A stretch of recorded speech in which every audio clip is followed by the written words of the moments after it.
let's get started. Um, well, thank you for being here today.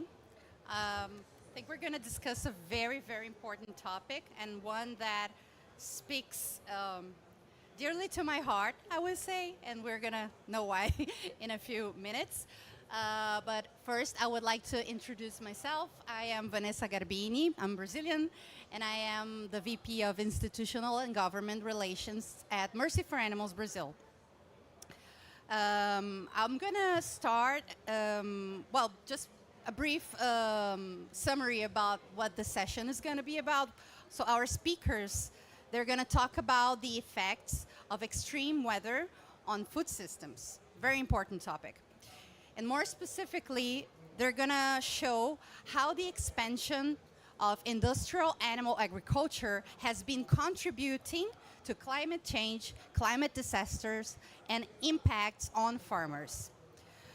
The reason I said this session has a special meaning to me is because this session is going to focus on the reality of farmers in the south of Brazil. The three states from the south of Brazil are Rio Grande do Sul, Santa Catarina, and Paraná. And I come from Porto Alegre, Rio Grande do Sul, and I happen to have been affected by the floodings last year. So this is going to be a very, very special session for me too. So without further ado, I would like to invite our dear, amazing panelists to come sit. So I'm going to tell your name and your short bio, and you please take a seat here. So first one is João Gonçalves. João is the global director of Mighty Earth's Protein Transition Campaign, and he's responsible for leading campaign efforts targeting corporations and governments to end deforestation, reduce greenhouse gas emissions, and support the implementation of strong environmental and human rights policies. I would also like to invite Fabrício Muriana. Fabrício is the co-founder and director of Instituto Regenera, a CSO that fosters agroecological transitions through market development. I would also like to invite to join us Karina Gonçalves Davi. Karina is a young Brazilian farmer and agroforestry practitioner who co-founded Pronobis Agroflorestal, where she cultivates organic food through synthropic systems focused on shiitake mushroom, trains farmers, and consults on agroecology, certification, and agroforestry system production. I would also like to invite Dr. Christopher Brown. He's the global head of research and policy at Compassion in World Farming, supporting the campaigns team with the latest scientific evidence and developing robust policy positions. He holds a PhD in microbiology from the Royal Veterinary College and is a certified animal scientist. And finally, but not least, I would like to invite to join us Tuani Comini. Did I pronounce it right? Tuani? Would you please like to join us? Tuani is an environmental engineer and co-founder of We Planet, dedicated to strengthening regenerative and resilient food systems. She has worked alongside small farmers to understand the challenges of transitioning to regenerative practices and supported disaster recovery after the Maui wildfires in Hawaii by helping rebuild food networks and ensuring food access for local communities. So I would like to ask a round of applause for our speakers.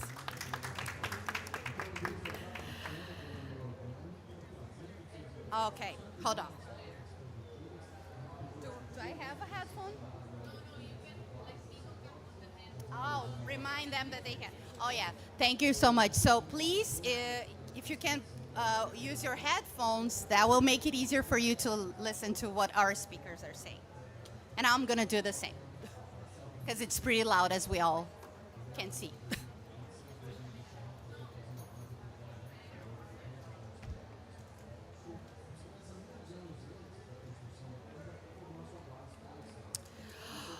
All right, so we are going to start with Dr. Christopher Brown, and he's going to speak about the climate doom loop.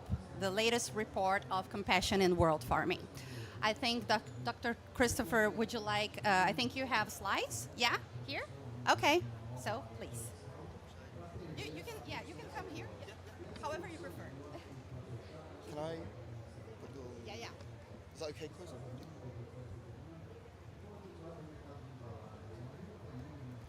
Can you hear me okay?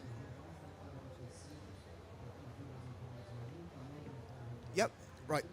Well, thank you very much for being here today. I'm really honoured to be a part of this wonderful panel. So yeah, thank you, and I hope you enjoy the session today. So what you're witnessing here is the impacts of climate change. This has fundamental impacts on food security, livelihoods, animal welfare, and human beings. We're heading in the wrong direction. 8.2% of people are still going hungry. Current climate policies are heading towards 2.6 to 2.8, not towards the 1.5 Paris Agreement that we urgently need. 7 out of the 9 planetary boundaries have been surpassed. This climate disaster is only going to get worse if we don't act. This is impacting many, many things, but as you can see, the destruction caused to the habitats, the people, and the animals. And the main driver, or one of the main drivers of this, is industrial livestock farming.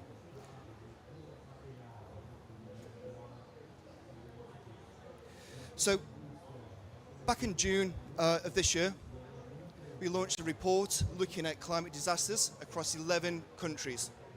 And this is only a small sample of the true global impact. And what we found in this report, covering Brazil, across Europe, the UK, the US, Vietnam, we found that 14 million animals had died as a consequence of climate disasters.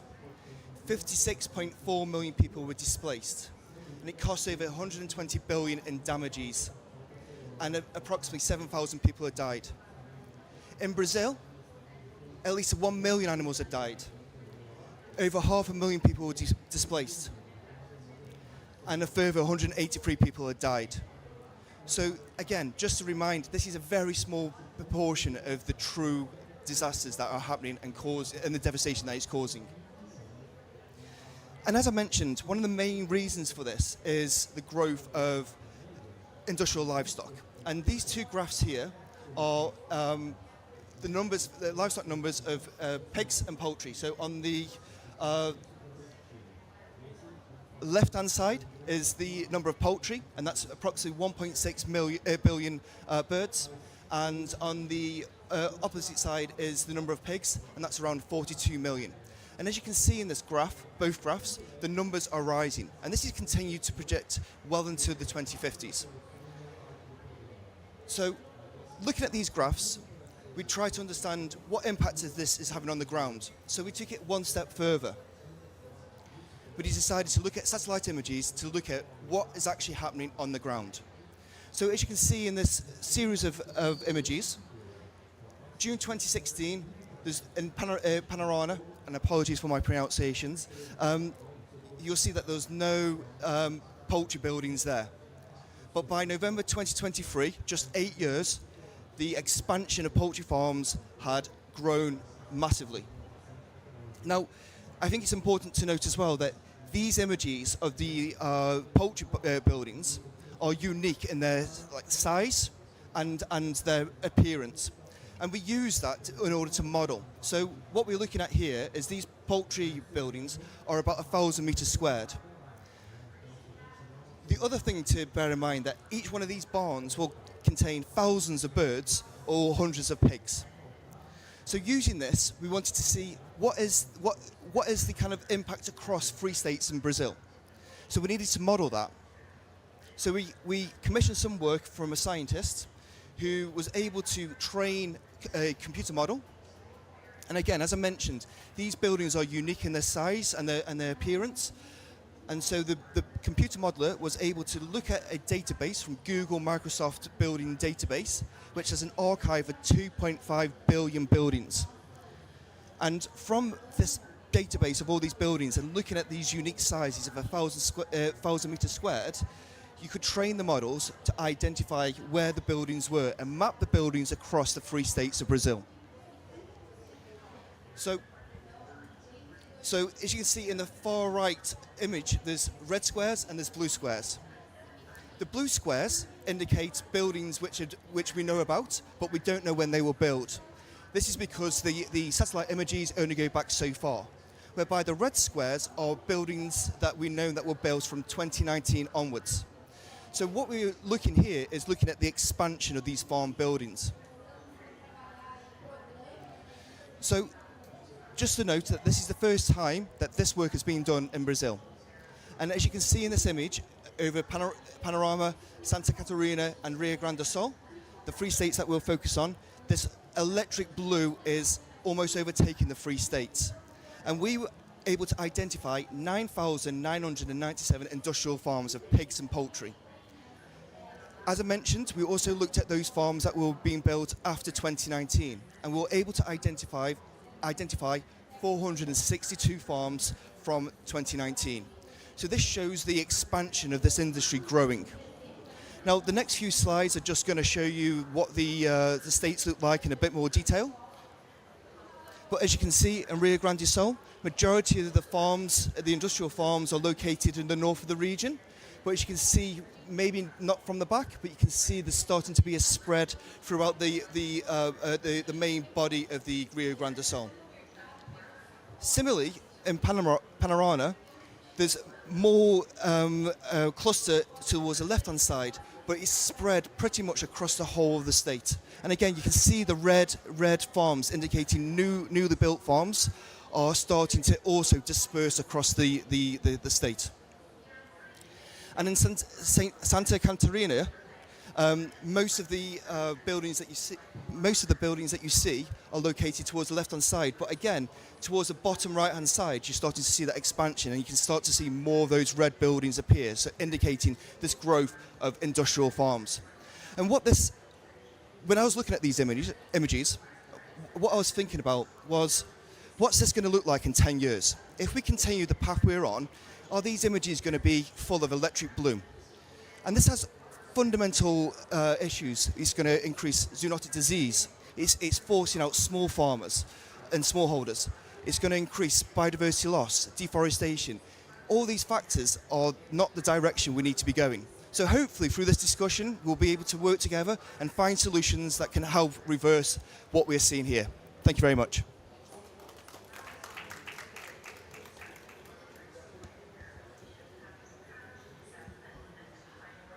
Wow, that was amazing. I mean, what a clear way to show people the effects of industrial animal agriculture, right? It can't be clearer than with images, satellite images. So, thank you for this amazing research, Dr. Christopher. And I was also thinking when I was watching your presentation that I had the chance to briefly speak with a person from a biofuel company here at COP, and they work in the south of Brazil, and they were talking about how much they appreciate using the manure produced in the south of Brazil to produce biofuel.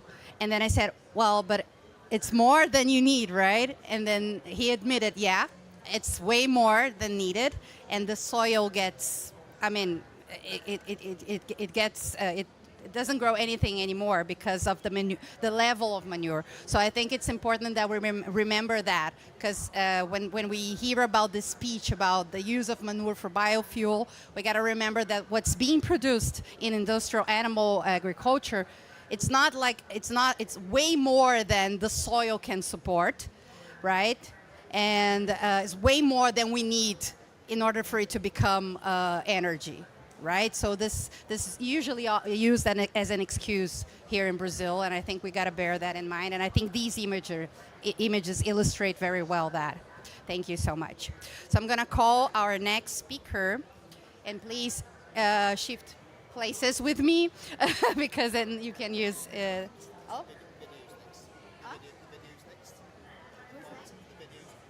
videos. Oh, sorry. Yeah. I'm sorry. Thank you for that. So now we're gonna actually watch a video, a short video. Okay, yeah, with some of the stories about people who endured the floods, and they gave their testimonies to us. So let's watch it. Yeah. A levantar a cabeça e trabalhar, não adianta. Tem que botar coragem. Da onde tu não tem, levanta a cabeça e vamos em frente. Meu nome é Paulo Ricardo Castoli. Eu nasci aqui, na casa aqui embaixo. Nós produzimos milho, frango. E o que o senhor viveu aqui em termos de enchente? Foi 3 que pegou o aviário e as casas. Essa a primeira que nós pegamos foi em 2022. Foi que assustou, porque nós não sabia, não era conhecido de ver essa enchente tão grande. Depois veio a de 23 e depois veio a outra de 24. Elas vinham, mas nunca entravam na casa. Foi as únicas 3 vezes que aconteceu. Uma nós não tinha frango, a outra nós tínhamos os pintinhos, que perdemos tudo. A última tinha os frangos prontos para entregar. Era 18 mil frangos. Morreram todos dentro do aviário. Depois da última enchente que deu, mais de 10 famílias foram embora. As casas ficaram abandonadas, tem casa destruída. Muita doação veio, mas muitos que não pegaram enchente ganharam. Essa que é a realidade. Aí veio o Senar, fez a parte elétrica, essa última enchente. A estrutura do aviário agora ela está um pouco melhor por causa do gerador. O Senar veio e ajudou nós a botar o gerador em cima de um cavalete com rodas. Agora, quando vem a enchente, a gente tira ele. A gente tem que saber que temos no Vale do Taquari. É ele que passa, ele que manda. Abandonar não dá. Eu já estou botando na cabeça dos filhos isso também. Se acontecer, quando eu não estiver mais aqui com eles, para eles recuperar as coisas. Eu sou muito forte, vamos dizer assim, né? Mas a gente não foi fácil, cara. Todo mundo apavorado e o cara tinha que ser forte, mas por dentro o medo pegando, né? Não é fácil, cara. Meu nome é Fabiano Graciola, eu comecei em 2000, para casa do pai, que vamos montar aviário para ele. Disse, mas será? Meu pai ficou bem contente na época. Chegamos a criar 40 mil aves e hoje a gente está com uma propriedade parada, porque acabamos saindo daqui por causa dos eventos, né? Nós morávamos aqui, eu, minha sogra, minha esposa, minha filha e meu sogro. A gente estava com os aviários vazios na época. Isso foi na segunda para terça, a gente conseguiu acesso para tirar o pessoal aqui das áreas de risco na quinta-feira à tarde. Ficamos 16 dias sem energia elétrica. A gente teve uma ajuda do Senar, o sindicato apoiou nós, o município também, dentro do possível, né? Hoje a gente está com um comércio lá, tudo novo para nós, né? Porque a gente sempre foi agricultor, então a gente sabe criar frango e criar gado. Nós tínhamos uma propriedade aqui que, por exemplo, toda a família vinha, né? E hoje está abandonada, né, cara? Complicado. Tá tudo incerto ainda, não sei o rumo, se a gente vai voltar, mas eu tô com saudade de produzir frango. É diferente. Tempo assim, mas tu fala daquilo e não te emociona, né? Porque foi, para quem viveu aquilo, foi muito terrível, cara. Porque tu não tinha para onde ir, tu não tinha socorro. A nossa propriedade aqui, na verdade, é uma pequena propriedade de leite. A gente estava com a ideia de aumentar até um pouco mais, mas devido agora o que aconteceu, daí a gente deu uma segurada. O que mais nós sentimos mesmo foi quando a gente foi procurar os animais. Eles estavam mortos, né, por causa do deslizamento. Né? Era 9 animais que a gente tinha conseguido comprar, fazia 30 dias, e a gente nem fez hora pagar a primeira prestação, e a gente já perdeu eles, né? E aquilo ali, eu acho que foi o que mais chocou a gente. Na verdade, aqui a gente nem pode mais construir. Né? Tudo. É uma área de risco, eles falam. Né? Eles aconselharam a não construir mais. Não fazer mais nada. Mas não é assim.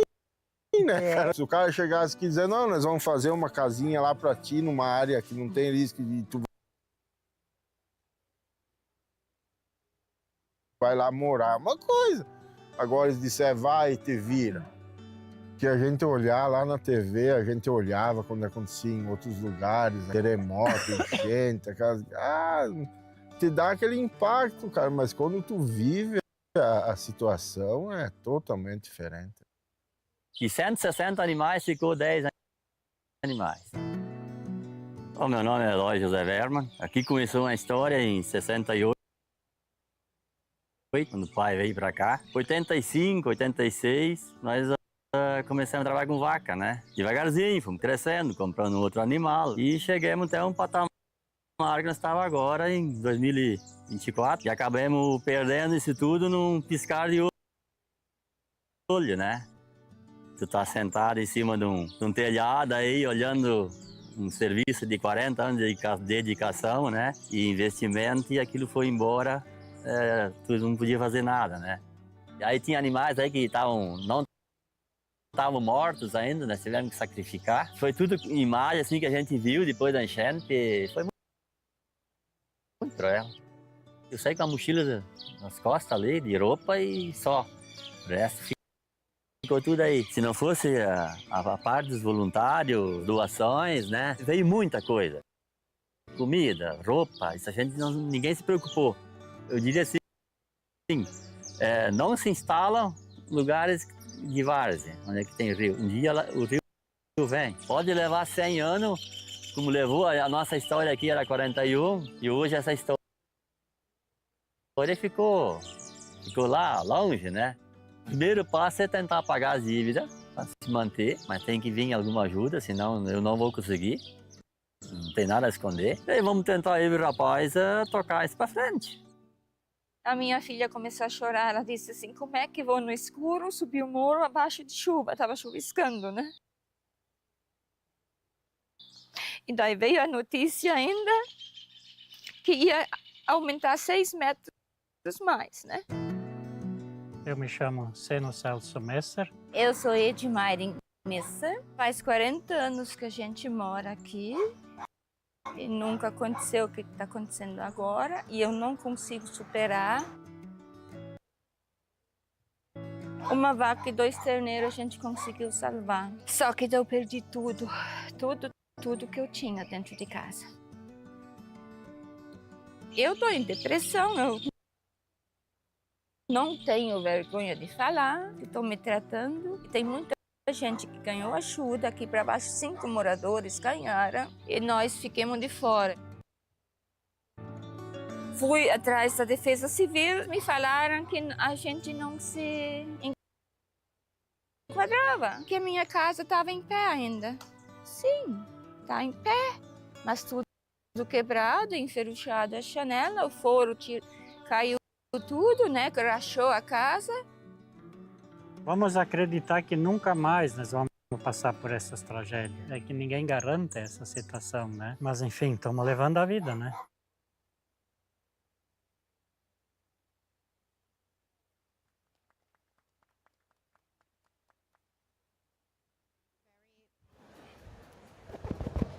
Can you hear me okay? Yeah.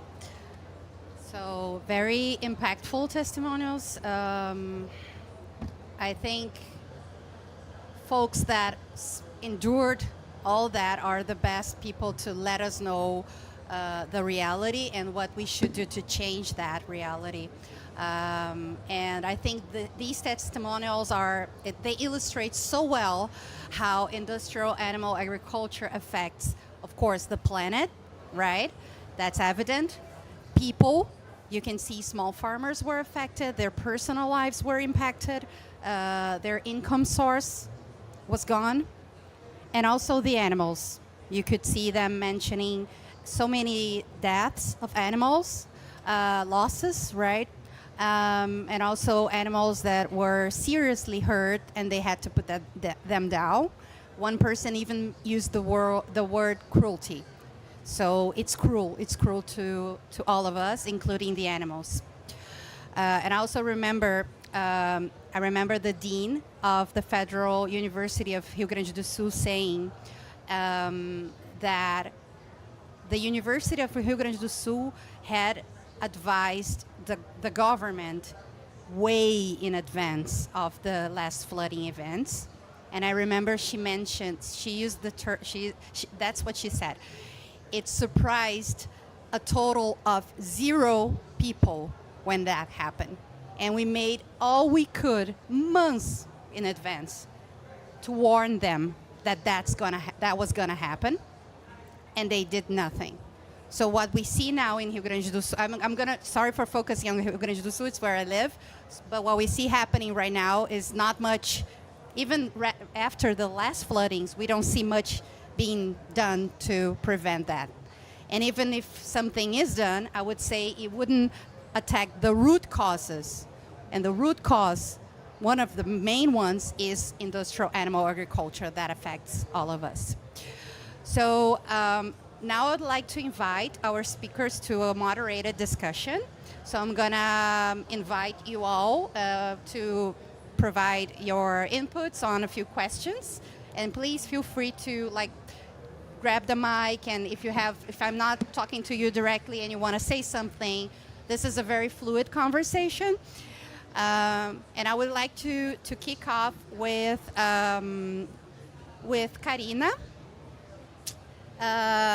Karina, can you share with us, from your expertise, concrete examples of how farmers face climate challenges?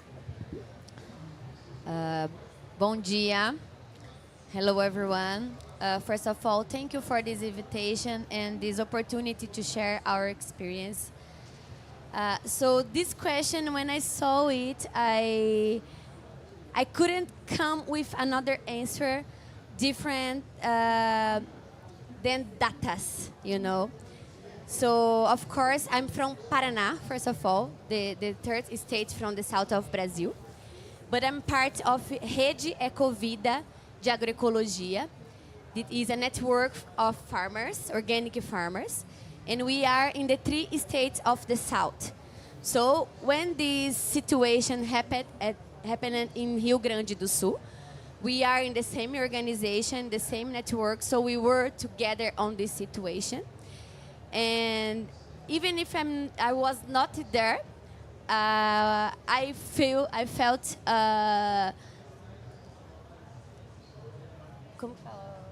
affected too. So what I saw is my friends be affected, and smallholder farmers couldn't do their job. So one day they woke up and they didn't have anything more, you know. I've been in a street market for 9 years, and I have many friends that are in the street market in Rio Grande do Sul. And you know, when you are in a street market, what you grow? Vegetables, fruits, and spices, and medicinal herbs that have a short circle, you know? So they lost everything. The day before, they didn't have anything to go to the street market, and they didn't have any way to go to the street market because we didn't have any route. Everything was affected. So I did this introduction, but what I want to share with you is data.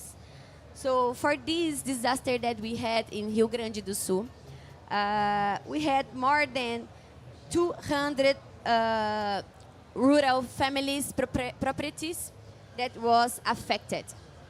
And we had more than 20,000 families that lose structure, house, animals, agro-industry in one day, from one day to another day. Imagine that. You wake up, we don't have anything more, everything disappeared, and they became in debt. So they didn't have anything.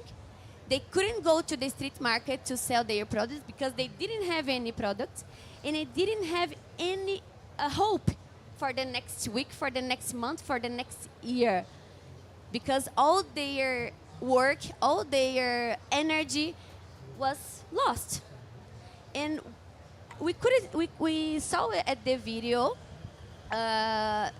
One thing they lost more was dignity, you know, because they became really depressed and sad. Many of my friends from organic farmers, they think about to stop the activity. Because as we know, growing organic food, to become a farmer, it's the most risk work that I see. Because you are it's you and the climate, you know. So if you have a climate that it's becoming, as we are seeing here in this planet, and you can't imagine what can happen with you in the next month, how can you work in peace, you know? Even if what we do is, we love what we do, we have this feeling to have the risk every day. Because in my farm, for example, we didn't have the float, but we have freeze, a big freeze that there are many years it didn't happen. So we didn't lose our production with float, but we had everything freezed, more than we have it normally. And now, 1 year after this disaster in Rio Grande do Sul, the families have fear, the families are in debt, and they have no soil because they lose the soil. So even if they have help to have the structure back, to have their farmers back, they have no soil to produce because the float take it down. They lose the most important things to produce, that is soil. So what I see as an organic and agroecological farmer is we are the most affected people in this climate crisis, and we are in the most risk work that we can have here, and we are one of the most important person for everyone, because everyone here eats every day, and if we don't have food, we are not here. And one more point is the young people. How can they become? How can they want have this? How can they become a farmer once they are watching this disaster? Once they are seeing the future and the risk they will have if they become a farmer. So the young people has no interest to become a farmer. And we need to pay attention on that, because the farmers are becoming old, and the young people has no interest to become a farmer. So look at this situation. I know we are in this sad conversation. I really wanted to come here and share only good experience that we have, because in Brazil we have many really nice experience about agroecology. We have many examples about agroecology. This I will answer in my second opportunity here. But for this first question, what I want to share is this feeling of fear, and this feeling of fear not only about the risk, but about the future of the family farming in agroecology or not, because who will be planting the food for tomorrow? Who?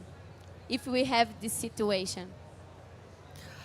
Thank you so much, Karina. That's such important things that you shared with us, and alarming as well. Yeah, we need, it's a basic thing. We need food, and people who are producing what we consider real food are not interested in doing that anymore, because they don't see a future in it, because it's going to be unsustainable. And I think one of the main challenges we have is trying to show and convince the industrial system that their action are causing unsustainability in the future, even for themselves, for their way of living, right? And the rest of the people, the small farmers as well. But if we could only make them see that, who knows, right? But it's challenging. Thank you so much. I was wondering, Tuani, would you like to share and add something from your perspective on this question, on how farmers face climate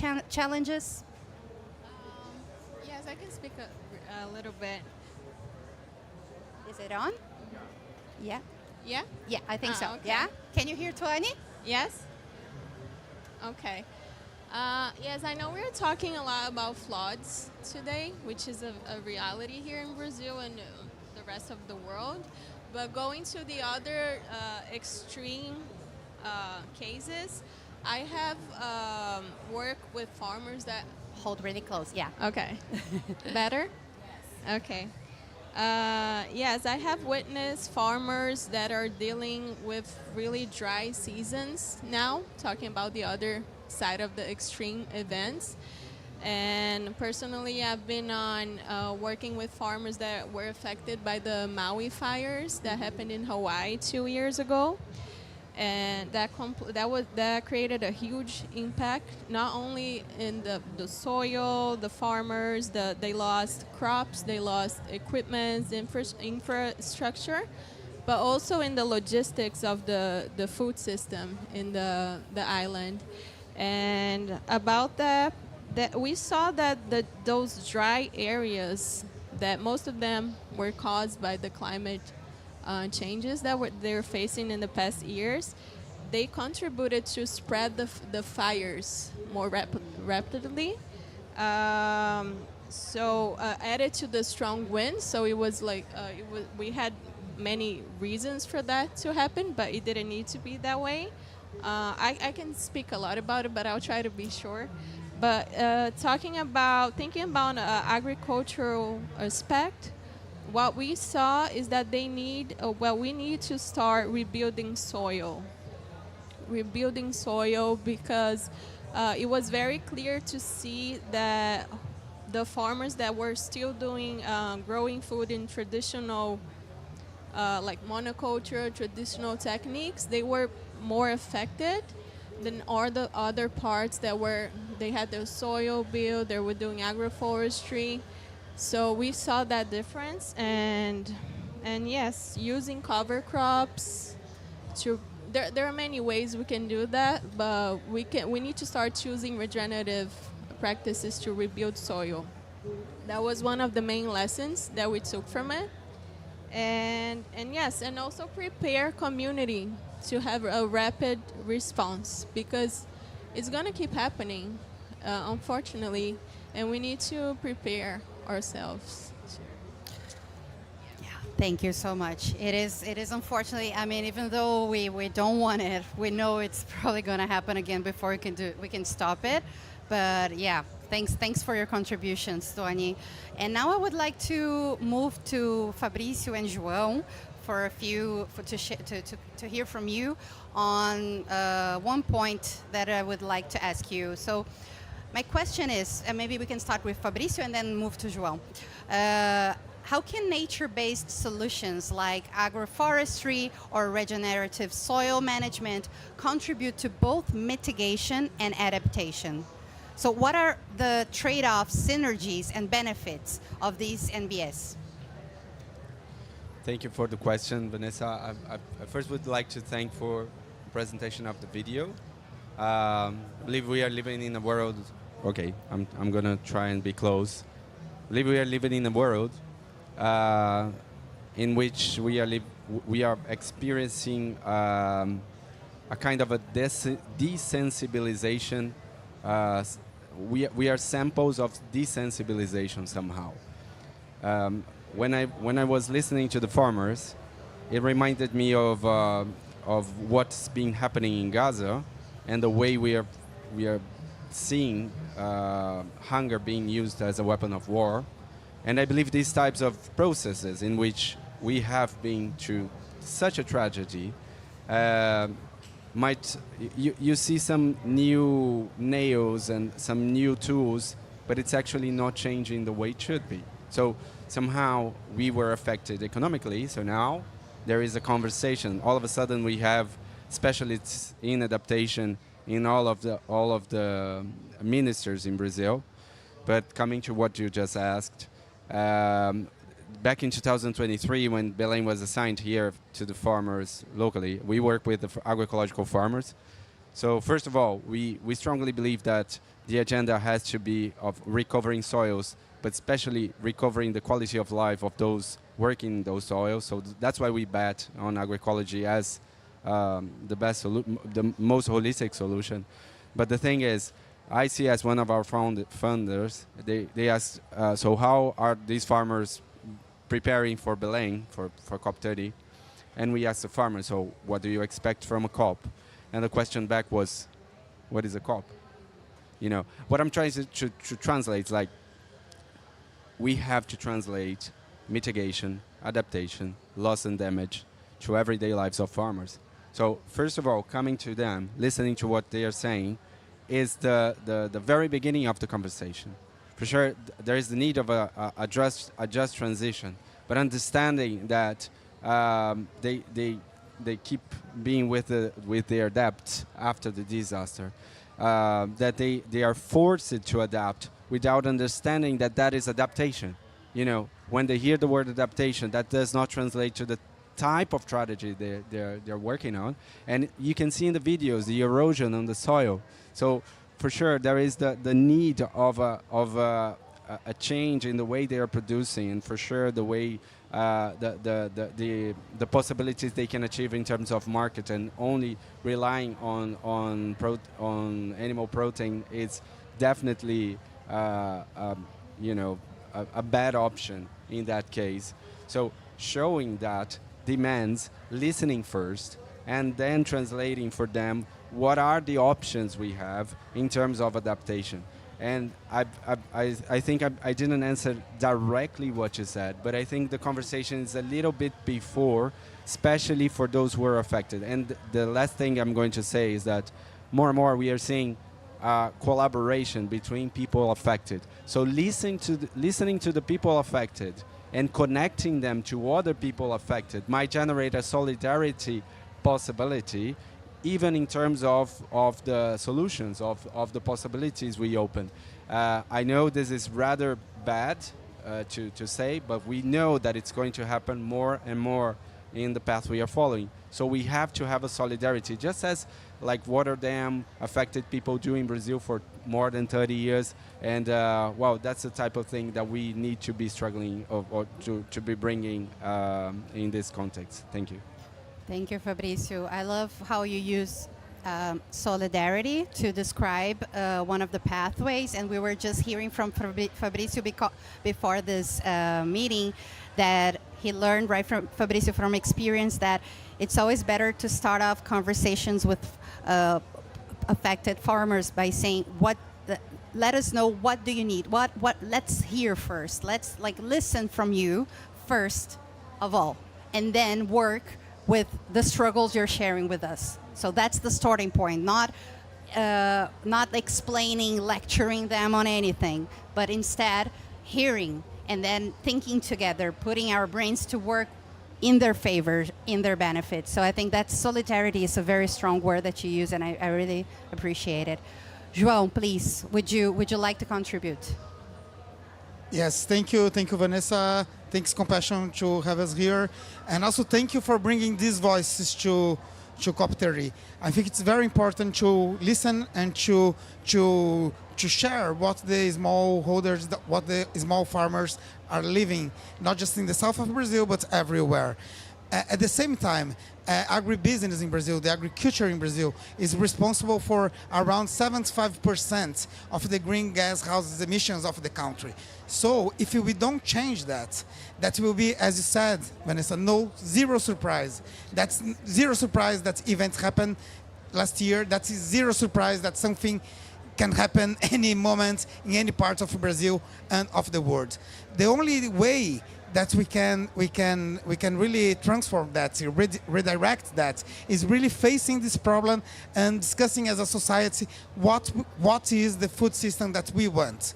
That's a very important discussion, and that must include actually, especially the big corporations, because they are the ones that are moving and shaping the narrative, and we need to change that.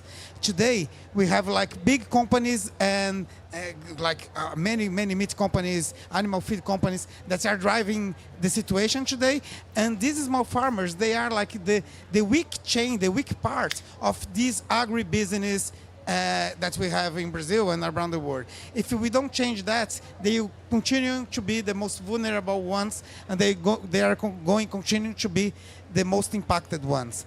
And I am from Mighty Earth. Mighty Earth is a global advocacy organization very focused on changing the way we produce food, to ban deforestation, especially to preserve nature, especially from the soy and cattle supply chains.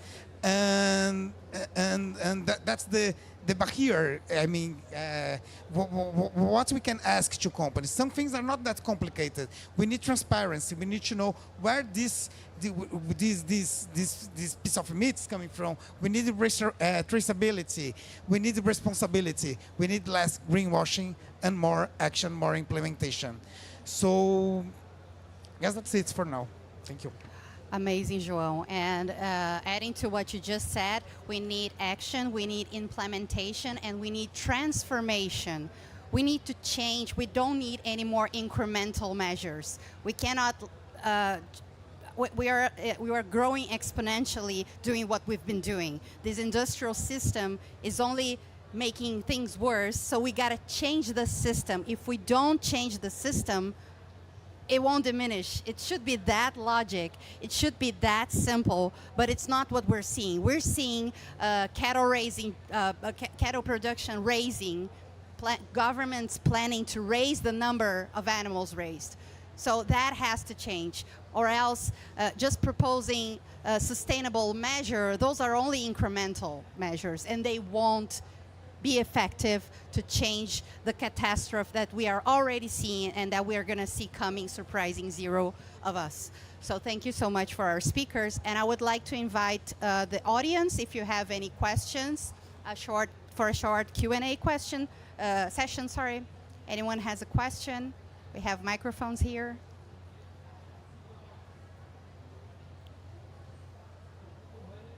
You do? Okay, can we?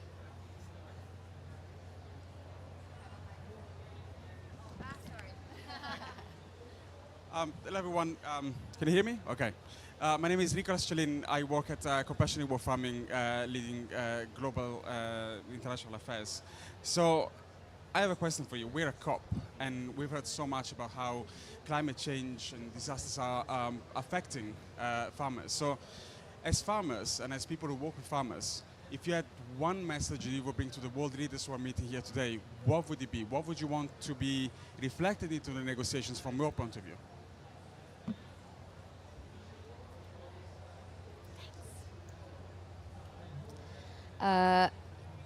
You know, nature do the best way to grow plants, the best way to become in harmony. Why we as humanity ignored that and did different? An example, if you go to a forestry and you see how the forestry grow, you will never ever see monoculture. You will never ever see the soil discovered. Why? We as humans did different. Why? We ignore the best and the perfect teacher that is nature. So my message, what I want is, we are doing that. We are doing agroforestry. We are doing agroecology. We know that. It's not a surprise for us that nature is the best teacher. But why policies ignore that? Why the system ignore that? We know it's really difficult to change it. We know. We are in a capitalism system.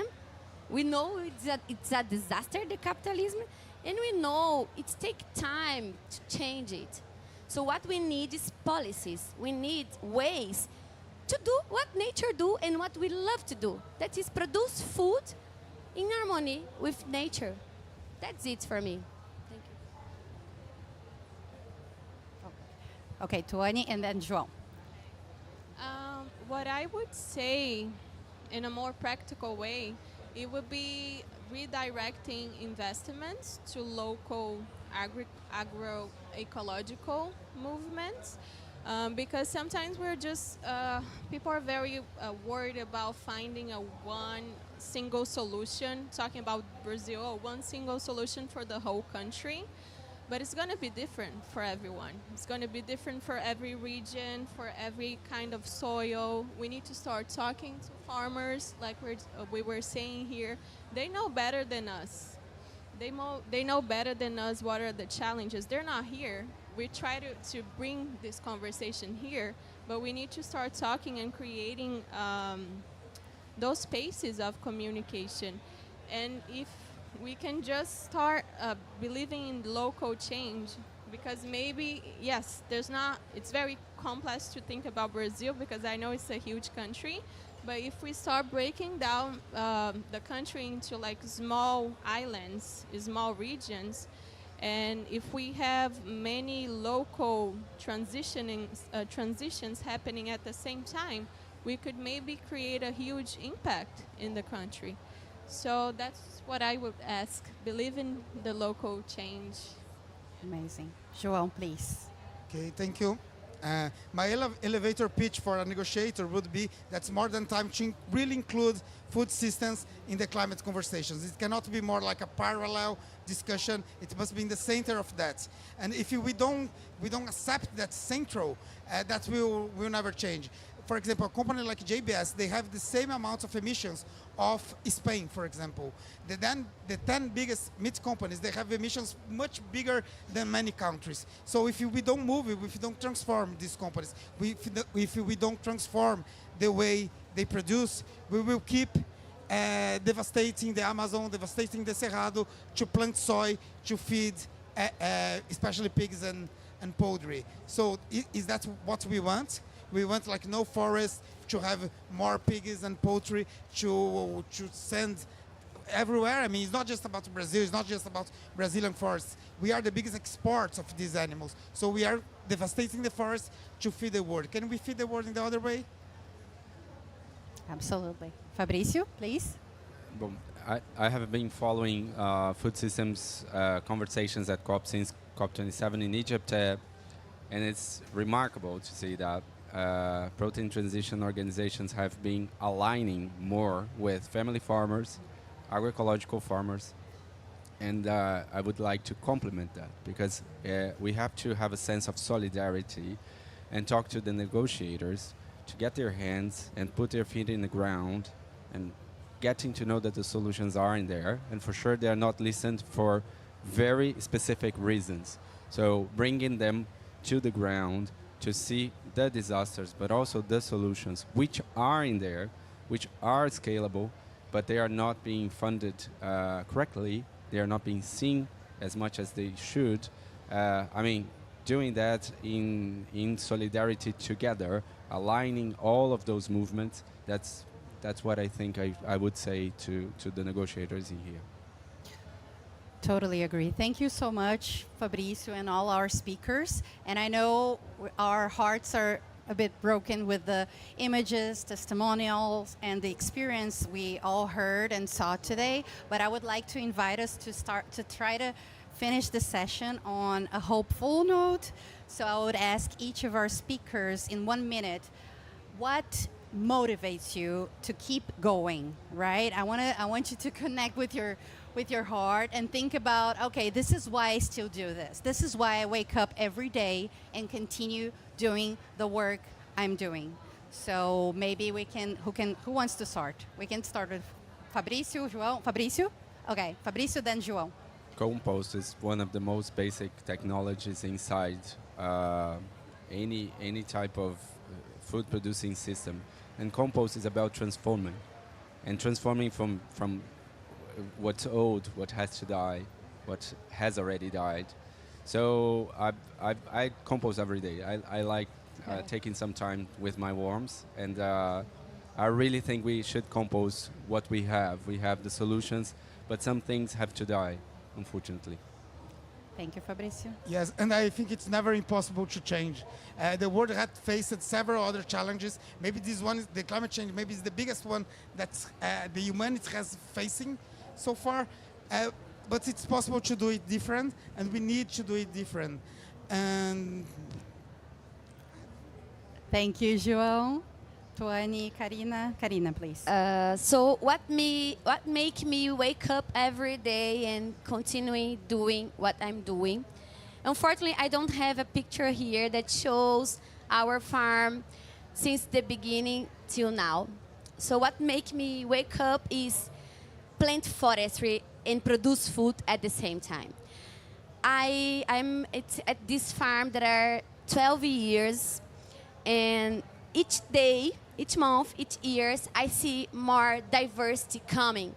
So I see new birds coming, I see more resilient place, and I produce food that is healthy for soil, for people, for everyone, because we are in a live planet. It's not a bubble in the sky, you know, it's a live planet. So the same way when our body have some vitals and our body try to take it out from us, the planet are doing that. So this is the reason I wake up and continue doing biodiversity increase and the sense of be part of the humanity. Humans are part of nature, but they think they are outside it. Yes. Thank you, Karina, Tony, and then Dr. Christopher. And we'll wrap up. I would say what keep me going is for us that are in the field, we know that there's a lot of movements out there, and people are not giving up.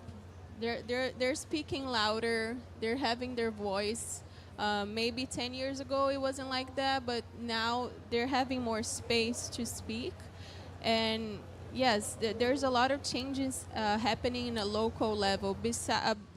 Even if we don't have the public policies, we don't have the money, they don't have the capital, but they keep going. People are showing up. People are growing forest, and in a community-based level I'm talking about. And I really believe in local change, like I said, so that's what keeps me going. And I'm glad, even talking about traditional communities, I think we're starting to understand that I'm talking about COP, but for me this is very, it's a truth for me, but they have something to say. And they're being loud, and we're starting to like, okay, there must be something there. Talking about indigenous communities, traditional communities, they're living off the land for so many years now, having to reinvent themselves, having to adapt through disasters to survive. And we're starting to understand there's a long pathway to that, but there's a lot of wisdom there if we just listen, and not just listen and start acting on it. And I know we saw a lot of protests happening here, and yes, so they're here, and I'm glad they're here, and that's one of the other things that makes me happy. I see that they're starting to being listened to. So what keeps me going? I have a niece and two nephews who are less than 11 years old. Less than 11 years old. And if we don't continue to work, there's going to be no future for them. So that's what keeps me going. Looking at the youngsters and the youth today, and knowing that if we don't continue with this fight, then we're not going to have a future for the youth of today. And so that's what keeps me going. And there are solutions. We've heard the solutions, and you know, there's still a fight to be had. There's still, you know, so much to do and so little time. But you know, listen to the conversations today, listen to the solutions that have been put forward. It is achievable. So we've just got to keep going. And it's frustrating and it's hard, but we will do it. Well, thank you so much. I gotta say, what keeps me going is getting to know each of you and getting to learn more about the amazing work that you all do, and also folks from the audience, all other organizations. You guys also keep me going. So thank you so much for your work and for your efforts to change this catastrophe. And I would like to ask you for a round of applause for our speakers. Thank you, everyone.